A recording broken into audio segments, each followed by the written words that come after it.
네, 설날인 어제 강원 동해시 한 펜션에서 가스 폭발 사고가 나서 9명의 사상자가 발생했습니다. 네, 오늘 새벽 서울 도심의 호텔에서도 불이 나면서 600여 명이 긴급 대피하기도 했는데요. 관련 내용을 두 분의 평론가와 함께 얘기해 보겠습니다.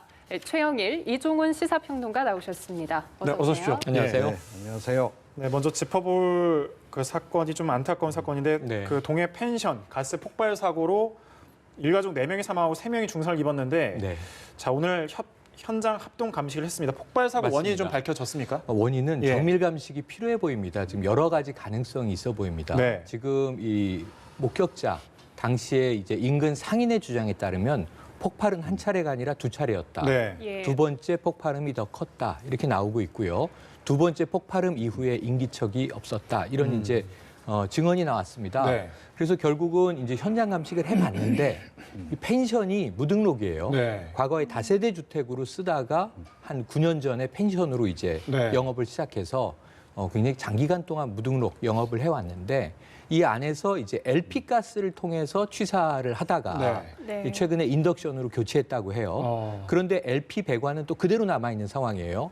그래서 가스 누출에 우려가 하나 있고 또 하나는 이제 이 가져간 휴대용 가스 버너로 아마 음식을 취사하던 과정에 폭발이 있었던 것 같아서 지금 이제 이 휴대용 가스 버너의 폭발 가능성 예. 그리고 LP 배관에서 가스가 누출돼서 폭발됐을 가능성 네. 그 외에 또 이제 전기 시설 등 그래서 오늘 합동 감식은 소방뿐만 아니고 대대적으로 이 전기 전문 기관 그리고 이제 가스 공사에서도 나왔습니다. 네. 국가수도 오늘 나왔는데요. 결국은 국립과학수사원의 정밀 감식 이후에 보다 좀 정확한 원인이 나오게 될 것 같습니다. 예, 말씀하신 것처럼 폭발이 두 차례 크게 네. 있었는데 이 부분에 대해서는 아직 조사 중이라고요. 그렇죠. 그러니까 지금 이제 1차 폭발과 2차 폭발의 지금 연계성이 좀 어떻게 되는지. 그러니까 예를 들어서 뭐 가스 폭발이었다 그러면 1차 폭발이 있고 나서 예. 그 이제 혹시 그 어딘가에 불이 난 상태에서 2차로 이제 가스가 어디서 또 스며 나오는 곳으로 또 이게 불이 번지면서 폭발했을 가능성, 뭐 이제 이런 가능성을 일단 추정을 해볼 수 있을 것 같습니다. 그런데 이 건물 자체가 보니까 뭐 조금 전에 이제 무등록이라고 말씀하셨는데 이 가스 안전 시설 부분 관련해서 점검을 제대로 안 받았던 것 같아요. 그러니까 강릉 펜션 사고 있었지 않습니까? 지난해. 네. 그러고 나서 이제 전면 이제 전수조사를 이제 다 하는 과정에서도 조사를 거부를 했다 그래요. 예, 거부를 하고 그러니까 이제 시정 조치를 내렸는데 시정 조치 이후에도 아마 시정 조치를 별로 취한 것 같지는 않고 그런데 이 관련 당국도 지금 제가 보기엔 조금 문제가 될 수 있을 거라고 좀 보는데 예. 시정 조치하고 난 다음에는 확인 작업을 해야 되잖아요. 나중에 그렇죠. 네. 그것까지 지금 제대로 했는지 좀 의문입니다. 그런데 지금 뭐 조금 전에 이제 말씀하셨듯이 가스를 쓰지 않지만 가스 배관이 남아 있는 상태였다라고 하는 것, 그것이 일단 한 단서일 가능성이 높지 않나 이렇게 생각합니다. 그러니까 그 인덕션이라고 하나요? 그 전열기 같은 게 있다라고 해도 사실 밖에서 외부에서 어느 뭐 가스 버너라든지 이런 걸 갖고 들어가면 사실 모르는 거잖아요. 그리고 맞습니다. 그 앞서 말씀처럼 무등록인 네, 그 네. 숙박업소가 있다라고 하면 사실 이건 사각지대가 아닐까 이런 생각이 들거든요. 네. 사각지대인데요. 이게 사각지대인데 무등록으로 펜션 영업을 하는지도 모르는데 네. 사실은 이게 68년에 지어진 건물이에요. 네. 처음엔 창고였습니다. 이게 98년도에 다세대 주택으로 개조가 됩니다. 그리고 2011년부터 펜션인데 건물이 작지가 않아요. 1층은 회센터고 2층은 8개 방이 있는 펜션으로 쓰고 있었던 겁니다. 그래서 이 지금 너무나 안타까운 게 설날 일가족이 쉬러 놀러 갔던 네. 거예요. 지금 6남매 중에 7분의 사상자는 모두 일가족이고 이 1층 회센터에 있던 2명의 이제 다른 손님들이 연기 흡입으로 부상을 당해서 전체적으로는 사상자가 9명인데 그런데 이제 이런 일이 벌어짐에도 불구하고 손님을 계속 받았다는 네. 거잖아요. 그런데 점검은 거부했다. 제대로 된 시정 조치는 없었다. 인덕션으로 교체는 했는데 말씀드린 대로 이 금속으로 되어 있는 우리가 파이프라고 부르지 않습니까? LP 배관은 그대로 남아 있는 상태였다. 물론 이 안에 가스가 이제 뭐 새고 있었거나 혹은 공급되고 있었는지는 오늘 감식의 결과로 나오게 되겠습니다만 어쨌든 이게 폭발이라고 하는 것은 뭔가 이제 인화성 가스가 응축돼 있다가 터진 거기 때문에 네.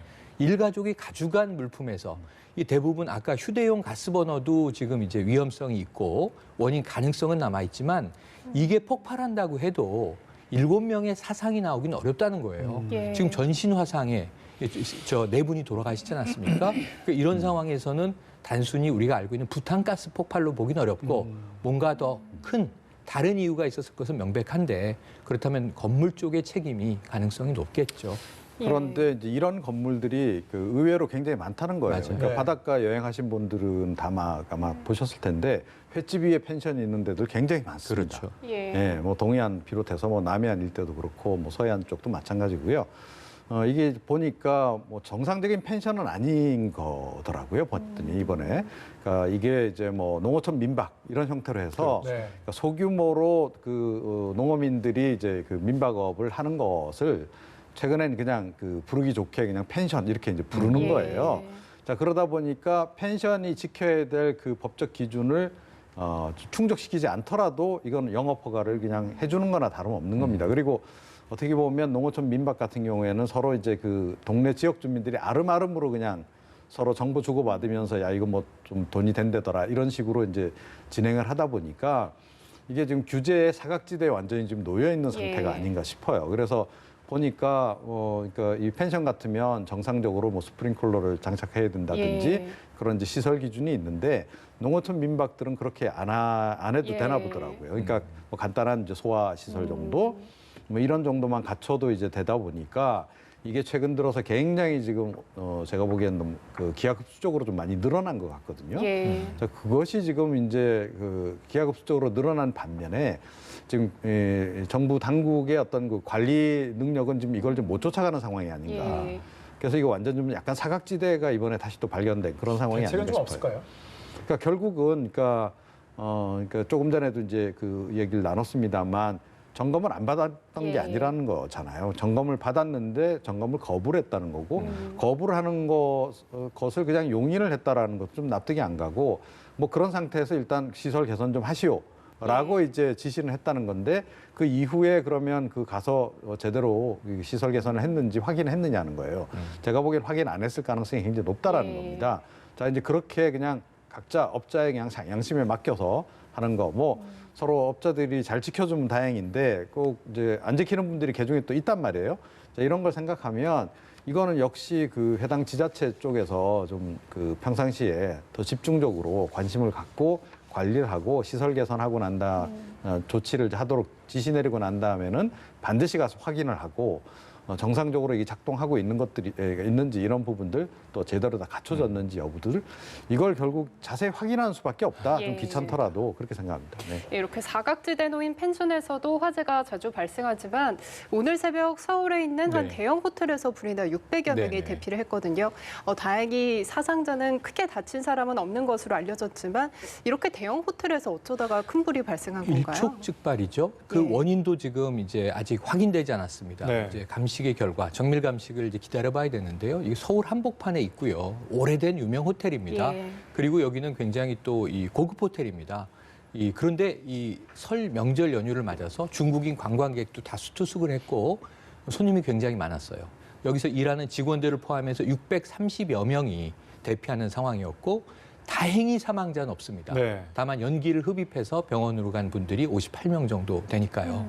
그런데 이제 이 장충동에 있는 호텔인데 새벽 4시 50분경이니까 예. 발화가 시작된 게 이게 아주 위험한 시간이에요. 새벽에 화재가 나면 사망자가 많습니다. 네. 왜냐하면 다 굉장히 깊은 잠에 빠져 있을 시간이란 말이죠. 그런데 다행히 많은 이제 투숙객들이 대피를 했고 그리고 이제 이 소방대가 출동을 했고 2시간여 만에 큰 불은 잡았습니다. 6시 반경에 잡았고 연기를 다 빼는 데까지 한 오전 10시경에는 다 이 진화 작업은 종료가 됐는데 몇 가지 미스터리가 있어요. 하나는 이제 대피한 이 투숙객 다수가 예. 자, 이게 뭔가 알람을 듣지 못했다. 네. 긴급 대피 신호가 울리지 않았다라는 거예요. 심지어는 중국인들이 단체 관광으로 오신 분들이 있었던 것 같고 예. 서로 방을 두드리는 그 소리를 듣고 기상을 해서 가족들이 무슨 일인가 보고 연기가 스며들어오길래 대피했다. 예. 이런 분들이 있는 걸 보면 그런데 소방 당국은 제대로 작동했다라고 지금 이야기하고 있거든요. 그러니까 이 진실 공방 하나가 먼저 풀려야 됩니다. 미스터리가. 그리고 왜 불이 났는지 새벽 시간에. 일단 지하 1층에서 불은 시작됐다고 현재 보고 있고 예. 거기가 이 소방 알람 밸브실이라고 하는 곳이어서 일반적인 고객의 동선과는 좀 떨어져 있다고 해요. 자, 발화 원인 찾는 거 하나. 그리고 그렇다면 혹시 뭐 소방 알람 밸브실에서 불이 났기 때문에 제대로 그러면 알람 시스템, 경보 시스템이 작동하지 못했던 것인가 이런 문제들이 좀 소상히 빨리 밝혀져야 될 것 같습니다. 그러니까요. 그 일촉즉발이라는 표현을 쓰셨는데 진짜 이렇게 많은 사람들이 그 호텔에 묵었을 때 경보 같은 게 제대로 이루어지지 않는다라고 하면 진짜 큰 문제 아니겠습니까? 그렇죠. 예. 그러니까 호텔은 기본적으로 그런 시설이 잘 갖춰져 네. 있는 곳 그렇죠. 가운데 하나입니다. 예. 우리 뭐 과거에 그 끔찍한 경험이 있잖아요. 대형각 그 그렇죠. 화재. 예, 그 이후에 어찌됐건 뭐 굉장히 규제도 많이 강화하고 해서 지금 이런 설비 같은 것들 특급 호텔 같은 경우에 잘 갖춰져 있습니다. 그러니까 이 호텔 역시 마찬가지인데, 그러니까 화재가 난 곳이 그 유수 검지 그 장치가 있는 거기에서 발생했던 게 한 원인이 아닌가 싶어요. 그러니까 이게 스프링쿨러가 작동을 하게 되면 물이 흐르지 않습니까? 물이 네. 흐르면 거기서 경보를 울리게 돼 있는 장치예요.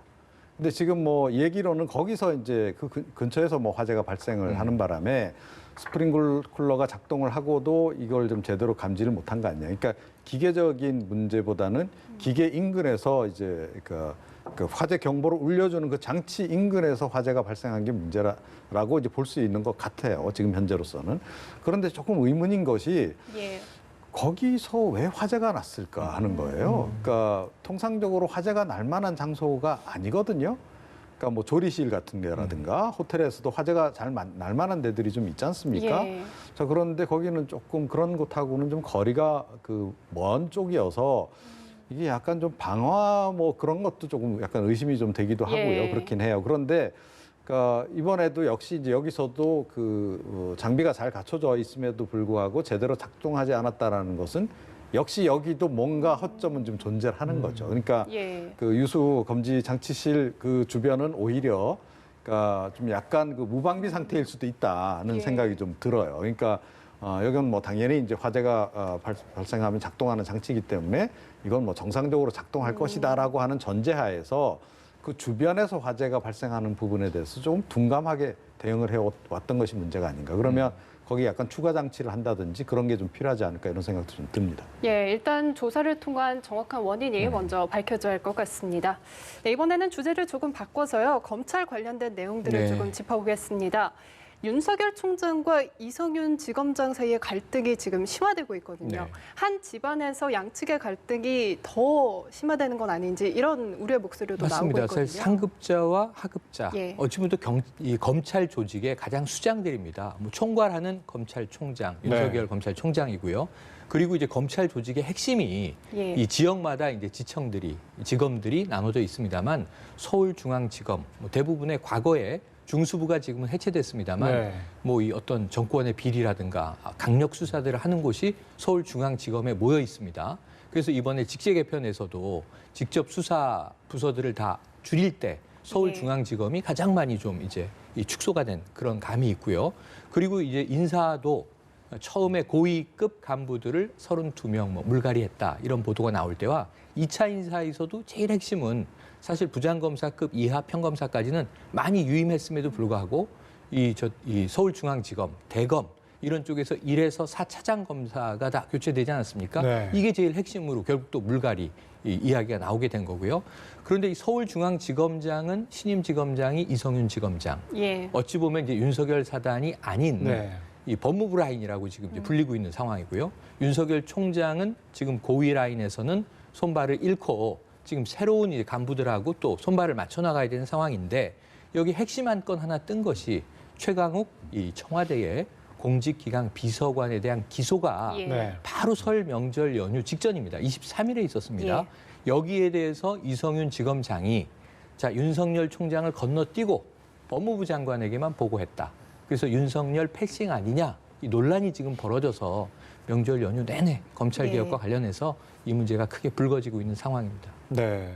법무부는 일단 날치기 기소라고 규정을 했고 설 연휴가 끝나면 윤석열 총장에 대한 감찰을 본격화할 것으로 보이는데 자, 법무부와 검찰의 정면 충돌 당분간 좀 계속될 것 같아요. 글쎄요. 근데 이거를 지금 빨리 수습을 하는 게 좋은 거 아닌가요? 예. 그러니까 윤석열 검찰총장 네. 어찌됐건 지금 뭐 문재인 대통령이 그 신년 기자회견에서도 신뢰한다라고 얘기하지 않았습니까? 그리고 이거 이번에 검찰 인사 뭐 이런 거 하더라도 검찰 개혁 하더라도 그러니까 뭐 거기 동참해주길 바란다라는 얘기를 하긴 했습니다만 기본적으로 윤석열 총장을 뭐 불신임한다거나 뭐 그런 이제 얘기를 하지 않았어요. 그리고 실제로 윤석열 그 검찰총장을 지난해 임명했을 때만 하더라도 검찰 개혁의 상징적인 인물로 임명을 했던 거 아닙니까? 자, 그런데 이제 새롭게 최근에 이제 검찰 수뇌부 인사가 있고 난 뒤에 그러니까 새롭게 임명된 그 인물들하고 지금 검찰 수뇌부가 계속 갈등을 빚고 있는 거예요. 제가 보기엔 항명의 항명이 지금 이어지고 있는 상황입니다. 지난번에 심재철 반부패 부장에 대해서 이제 누군가 술자리에서 이제 항명을 해서 술자리가 아니죠. 상가집에서 네. 이제 항명을 해서 그게 이제 비공식 항명 그래서 한번 논란이 된 적이 있는데 이번에 이성윤 지검장이 사실은 뭐 그러니까 윤석열 총장을 그러니까 이 경유하지 않고 지금 뭐 법무부 장관에게 곧장 직보를 했다는 내용이 지금 알려지고 있는데 이건 항명 아닌가요? 이거 역시 항명인 겁니다. 검찰에서 어떤 최고 결정권자는 검찰총장인데, 그러니까 검찰총장도 패싱했죠. 그 다음에 서울지검장도 패싱을 해버렸어요. 두 분을 패싱하고 곧바로 위로 지금 직보를 했는 그런 상태란 말이에요. 서울지검장이니까 고검을 패싱을 했죠. 그러니까 고검 네네. 패싱하고 이제 그런 식인 겁니다. 그러니까 이게 과연 이제 정상이냐는 거예요. 이거는 제가 보기에는 이건 정부의 실패에 해당하는 겁니다. 전체적으로 보자면 문재인 정부의 실패에 해당하는 거예요. 결과적으로는 그렇다는 겁니다. 그래서 계속 이런 식으로 갈등을 빚는 것이 전체 그러니까 국정 운영 자체에 좀 영향을 미칠 수 있기 때문에 이거는 최종 결국 이제 이 국정 책임은 문재인 대통령에게 있잖아요. 문재인 대통령이 빨리 이걸 풀어야 됩니다. 예, 화해를 시키든 뭐 어떻게든 뭐 본인이 직접 개입을 해서 조정을 하든 간에 이렇게 해서 하지 않으면 이 부분 관련해서 지금 사실 뭐 선거도 앞두고 있는데 정부 여당에게 별로 이거는 좋지 않은 상황이다. 그리고 이것이 오히려 굉장히 악재가 더 될 가능성도 없지 않아 있다 이렇게 생각합니다. 예, 이 논란이 하루빨리 정리가 돼야 할 텐데요. 이런 가운데 검찰개혁 관련 입법이 완료돼 오는 7월에 시행을 앞두고 있습니다. 한마디로 검찰의 권한을 줄이는 대신에 네. 경찰의 권한을 조금 더 강화하는 취지인데 네, 네. 사실 부작용 우려 때문에 법안을 좀 일부 수정 보완하는 게 낫지 않겠느냐 이런 목소리도 나오고 있거든요. 네네. 그 여야 모두 예. 같은 입장이긴 해요. 예를 들면 경찰 개혁해야 된다. 야당도 요구하고 여당도 당연히 할 것이다. 원래 하는 절차로 가고 있었는데 검찰 개혁이 시급했기 때문에 패스트 트랙 과정을 저희가 보지 않았습니까? 이제 입법을 해야 되니까. 예. 사실 경찰의 권한이 강화됐다고 보기는 어렵고 이 권한은 하나가 있는데 네. 수직적인 관계였던 거죠. 경찰을 검찰이 그동안 통제하고 있었는데 수사권, 수사지휘권을 포기하면서 수사 개시권은 2011년에 경찰에 가 있었고요. 1차 수사 종결권이 이번에 다시 경찰로 가면서 말씀하신 대로 수직적 관계가 수평 관계가 되다 보니까 경찰의 권한이 강화된 것 같은 효과가 나게 만들어진 건 맞습니다. 예. 그렇다면 이제 경찰도 개혁 대상 아닌가? 이 검찰에 대해서는 국민 불신이 높아서 이제 공수처가 생기고 이런 상황인데 그럼 경찰에 대한 국민의 신뢰는 높아왔는가? 사실은 그렇지 않을 수 있단 말이죠. 그래서 경찰 개혁도 이미 추진되어 오던 화두예요. 최근에 이제 검찰 내에서 부딪힘이 있는 네. 것을 보면 이미 저 사직을 한 이 지난번에 검사 한 분의 이야기가 뭐냐면 경찰 개혁도 동시에 하기로 했는데 왜 검찰만 개혁하고 경찰은 개혁하지 않느냐 이런 문제를 또 제기했거든요. 근데 그 제기는 전 일리가 있어요. 다만 그걸 전체에서 너무 많이 보도됐던 것이 검찰 개혁이 대국민 사기극이다 이렇게 극단적인 표현을 쓰다 보니까 이제 정치적으로 이게 좀 이제 전화가 돼 버렸는데 사실은 경찰 개혁도 중요한 과제고 해야 되고 할 예정으로 있습니다. 여기서 중요한 건 뭐냐면 정보 경찰을 없애야 한다. 그리고 지금 경찰 업무를 전문화해야 되는데 크게는 일선 수사를 담당하는 수사경찰과 네. 행정을 담당하는 행정경찰을 명확하게 구분해줘야 되고 그다음에 지금 사실은 정부가 집권 초기에 냈던 개헌안에는 이 지방 분권 안에 자치경찰제가 이미 네. 들어있어요. 근데 개헌이 그때 이루어지지 못했기 때문에 이게 떠 있는 상황인데 자치경찰 사실 문무일 전 검찰총장은 자치경찰이 이루어지면 예. 그때 저 수사권을 주는 것도 검토해보겠다는 얘기를 한 바가 있어요. 자치경찰도 중요합니다. 물론 자치경찰은 권한을 많이 갖지 못합니다. 중대 수사라든가 그런 것보다는 지역 치안과 관련된 안전 관련 조사들을 주로 하게 되는데 어쨌든 경찰도 우리가 선진국식으로 체계화하는 과정이 올해 내에 입법을 거쳐서 반드시 실현돼야만 이 검경 수사권 조정 문제에 대한 균형이 맞게 될 것이고 경찰 역시 또 국민들에게 신뢰받는 선진 경찰로 갈 수 있는 이 밑받침이 완성될 것이다. 이렇게 말씀드릴 수 있습니다. 알겠습니다. 이종호 평론가께서 네. 한 말씀 해주시죠. 경찰 개혁과 관련해서. 그러니까 좀 핵심은 예. 자치경찰제를 도입하느냐 마느냐의 예. 문제죠. 그러니까 자치경찰, 경찰 조직이 워낙 이제 거대하잖아요. 방대하고 이게 중앙 집중적으로 돼 있는 것이고, 그랬을 때 이제 이 경찰 수뇌부들이 뭐 수사에 대해서 이래저래 이제 개입을 하기 시작하면 특히나 정치적인 영향을 받아서 그러면 이제 이것이 사실은 이제 뭐 경찰공화국 갈 수도 있는 겁니다. 자유당 시절처럼. 이제 그런 부분을 이제 검찰도 우려를 하는 거고 국민들도 당연히 우려를 하는 거기 때문에 그러니까 자치경찰이 이제 그래서 이제 빨리 해야 된다는 이제 얘기가 나오는 것이고요. 그와 더불어서 이제 정보경찰 부분도 지금 이제 좀 기구를 좀 축소를 하든지 그렇게 해야 된다는 거 아니겠어요? 검찰 같은 경우에는 이미 지금 뭐 정보부서를 대폭 지금 줄이지 않았습니까?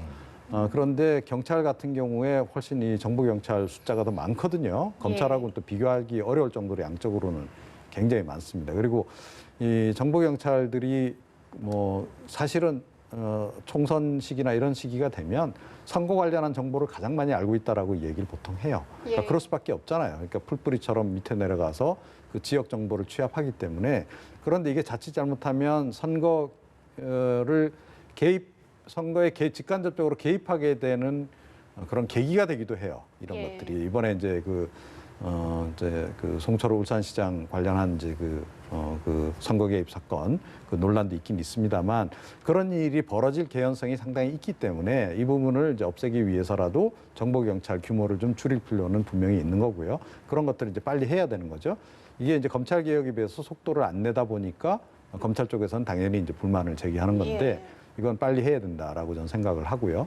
이제 그와 동시에 사실은 검찰도 개혁 얘기를 많이 하면서도 그러니까 이 자치경찰제는 얘기하면서 왜 자치검찰제는 얘기는 안 하는지 모르겠다는 생각을 전 개인적으로 많이 갖습니다. 그러니까 미국 같은 경우에는 이제 지방 검찰총장을 이제 선거로 뽑잖아요. 예. 자, 그런 식이 되면 사실은 뭐 이렇게 너무 이 대검찰청의 권한이 커지는 거 이런 거 우려 안 해도 되는 거죠. 그래서 이걸 좀 균형감을 가지고 우리가 민주주의에 더 심화라고 하는 관점에서 접근할 필요가 있지 않나 이렇게 생각합니다. 예. 한편 대법원의 사법농단이 밝혀졌지만 개혁 논의는 3년째 제자리입니다. 네. 상대적으로 검찰이나 경찰 개혁보다는 요원한 게 아니냐 이런 지적도 나오고 있거든요. 방향성을 짚어주신다면요. 이게 좀 어려운 문제죠. 예. 왜냐하면 지금 사법농단 밝혀졌고요. 그런데 이제 사실은 검찰의 경우에도 경찰은 수사해야 할 기관이 스스로 그 권한을 남용하면 자신들에게는 이 정말 도려내야 할 것들을 그냥 부패한 부분들을 네. 놔두면서 엄한 사람들만 수사할 수 있다. 과거 역사에서 아까 중요한 얘기 해주셨는데 자유당 시절에 민중의 지팡이여야 할 이 경찰이 민중의 몽둥이였다. 또 검찰은 이게 칼이 상징으로 로고에 나옵니다. 이 검찰의 칼은 국민을 찔러서는 안 된다. 이런 이제 역사적 교훈을 가지고 있거든요. 사법은요, 법을 판결하는 곳이잖아요. 예. 이 검사는 수사로 말한다는데 앞으로 이제 검찰은 기소로 말하게 될 것이고 경찰은 수사로 말하게 될 것이고 이 사법부는 판결로 말하게 되는데 이 사법부의 내부 적폐도 만만치가 않았다는 게 사법농단인데 이제 1심 판결이 처음 나온 겁니다. 네. 그래서 유해용 이 전 그 대법의 그 연구관에 대한 1심에서 무죄가 나왔습니다. 예. 이게 직권남용 권리행사 방해인데요. 이 직권남용은 참 입증하기 힘든 범죄라고 하죠. 그래도 국정농단 이후에 그래도 많이 적용돼 있고 지금도 현 정부에 대해서 검찰이 기소하는 내용들이 이 직권남용이 많습니다. 지금 이제 최강욱 네. 비서관에 대해서도 마찬가지예요. 그런데 이것을 이제 판결하는 사법부가 팔이 안으로 굽는 것 아니냐 예. 이런 비판을 받고 있거든요. 사법농단도 뿌리를 뽑을 곳은 결국은 사법부 스스로란 말이죠. 여기에 대해서 이제 국민들이 지켜보고 있다는 것을 좀 명심하고 예를 들면 검찰 경찰은 참 어려워 보였지만 예. 그래도 이제 입법부에 이 문턱을 넣으면서 정부 기관이에요. 검찰이 뭐 청와대와 대립한다, 법무부와 싸운다 그러지만 검찰도 정부 조직의 네. 한 일개 기관일 뿐입니다. 근데 사법부는 우리가 입법, 사법, 행정 이렇게 삼권 분립을 이야기하듯이 국회와 정부와 동급의 또 하나의 독립적인 기구란 말이죠. 사법부 스스로 정화하지 않으면 예. 그래서 외부의 힘으로는 쉽지 않다. 국민들은 지켜보고 있다. 이걸 좀 사법부에서 명심을 해주셔야 할 것 같습니다. 스스로의 정화가 좀 필요하다. 예. 이 사법개혁에 대해서 한 말씀 예, 해주시면. 근데 핵심은 이제 법원 행정처를 어떻게 하느냐의 문제죠. 예. 그러니까 이제 대법원장이 법원 행정처 조직이 기존에 워낙 이제 방대하고 또 그쪽으로 권한이 많이 집중돼 있다 보니 거기서 사실은 뭐 블랙리스트도 만들고 뭐 이제 이런 일들이 벌어졌던 거 아니겠어요? 자, 이제 그런 부분에서 법원 행정처의 기능을 이제 가능한 한 줄이고 이제 이렇게 하도록 지금 이제 그 사법개혁 방향이 이제 정해졌습니다, 이미. 예. 그리고 입법까지 완료가 돼서 지금 국회로 가 있어요. 그러니까 법원 행정회의를 이제 법원 행정처 대신에 법원 행정회의를 통해서 거기서 이제 외부 전문가들도 들어가고 해서 균형 있게 이제 이 법원 행정 업무를 좀 해나가도록 그러니까 전체적으로는 과도한 그 행정적인 개입 이런 부분을 못하게 하도록 이제 하는 게 이제 취지인데 이 법안이 지금 통과가 안 되고 있단 말이에요. 예. 그래서 지금 이제 뭐 자체적으로 이제 대법원 이제 차원에서 자체적으로 안을 만들어 시행하고 있는데 그게 이제 법원의 그 행정처 전반적으로 이제 이 개혁을 하기 위한 법안, 국회에 올라간 법안보다 좀 미진한 내용이다 보니까 예. 아이 뭐 사법부가 너무 개혁 의지가 없는 거 아니냐 이렇게 얘기를 하고 있는 건데 이거는 그것보다는 입법부의 방기가 지금 문제인 거죠. 자, 그런데 이거는 이 역시 사실은 집권여당의 책임이 좀 크다라고 생각해요. 그러니까 검찰 개혁에는 그렇게 공을 들이면서 왜 사법개혁 관련한 법안은 그렇게 오랫동안 지금 예. 계류 중인데 그냥 내팽개쳐 두냐는 거예요.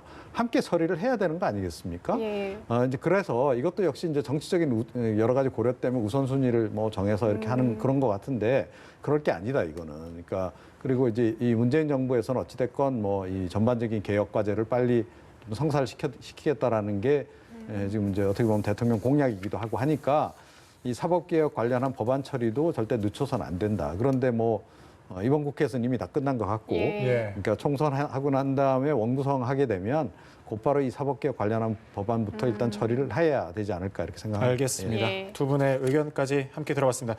최근 이슈가 되고 있는 부분 짚어봤습니다. 최영일 평론가, 이종훈 평론가와 함께했습니다. 말씀 고맙습니다. 고맙습니다.